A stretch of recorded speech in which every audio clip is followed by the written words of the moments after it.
Sure. Yeah. Great chapter. What's next on the docket? Got some more feedback. So I've been saying the last couple of weeks, I like to get into politics more, like just getting frustrated where things are at in Canada and stuff. You're getting into politics? I've been talking about it on the podcast, just like thinking about it and stuff. So one guy sent in some feedback. He said, you keep on saying you're going to get into politics, but if you do remember that politics is downstream from culture, keep the podcast going. Rogan has always shaped more minds than Trump. So Rogan, of course, has a huge following. And Yeah. he's shaped more minds than Trump. And I think there's truth to that. I mean, I do think that politics can also influence culture a lot. There's a really good podcast called The World and Everything in It. It's an American podcast that talks So about... I wouldn't agree with you because I feel like, and it's funny, we just had a discussion this morning. I have like a little real estate meeting I go to on Tuesday mornings. It's not really anything real estate hardly talked about. You should just get into all kinds of weeds. But the discussion is just basically around this where politicians just want to be reelected. And so politicians are just going to be, the policies that happen are generally shaped by whatever the flavor of the month is. So basically, if you all of a sudden have something like this where people are being, hearing things and, oh, hey, that I like how that sounds, and now they're thinking this is something that they, agree with, and people go public. Politicians are right away. They're always just listening. Hey, what are people wanting? What are people wanting?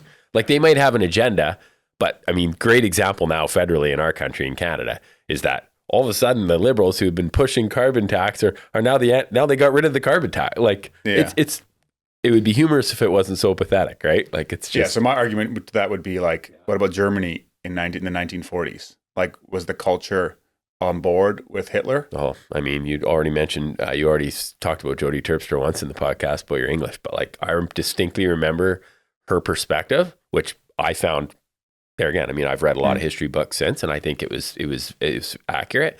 It was this idea of the way that the Allies treated Germany after the First World War created this posture of the people where it's like, hey, they were punished beyond anything that, for sure, to the extent where now you had a crazy person that could come in and say, hey, we deserve better and whatever. I don't want to start. I mean, I haven't read enough. Fair enough. The rantings but of Hitler. It can definitely go like extreme, and where it's just like the people don't have a say anymore, right? There's no free speech.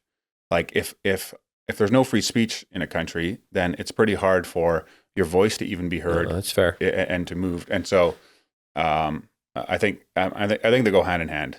They're very much intertwined. But I don't know. I thought it was good feedback and encouraged me to keep. Was it more just saying, hey, don't worry about your political? The thing is, if with how you think and you want to say whatever you want to say, and you don't want to have a filter on that growth back of yours, I mean, at that point, like you cannot be a politician. He still has a filter. He's not saying everything that he really thinks. Okay, I'm sure that's true to a certain He's degree. not saying why he's threatening tariffs to benefit his people. If I said everything I wanted to say,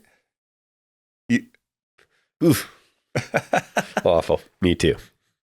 Really bad. I know. I think there's a desire in culture. Have we talked about why Trump is threatening tariffs? Did I ever tell you my whole theory? Wait. Sorry, I'm rabbit trailing. I totally lost my thought. What was I saying right before this? Talking about the cult politics and you running for politics and culture politics. That must not have been that important. Okay, go. Okay. Anyways, I was just going to say, I had this theory, and I mean, it's baseless, but I want most of the threats of tariffs and stuff have actually not come to fruition from the American side. And I think that every time that Donald Trump, I think that there's probably people that know that he's going to threaten the tariffs the next day, and they're on the short side of the stock market. That's what I think. I think that's for nefarious. I think it's all for money gain. Always winning, profiting off some loss. But anyways, I don't like it. Yeah. I don't like it. I don't like it when somebody has that much power and they can manipulate markets with one press release. It's not healthy. Well, I mean, you have that in the States, right? All these senators and stuff like that, just like... Oh, they're all in someone's pocket. Making $200,000 a year, and they're worth like $200 million. Yeah, it's criminal. Because they know they know what's happening. They know the laws that they're making. No, I would agree.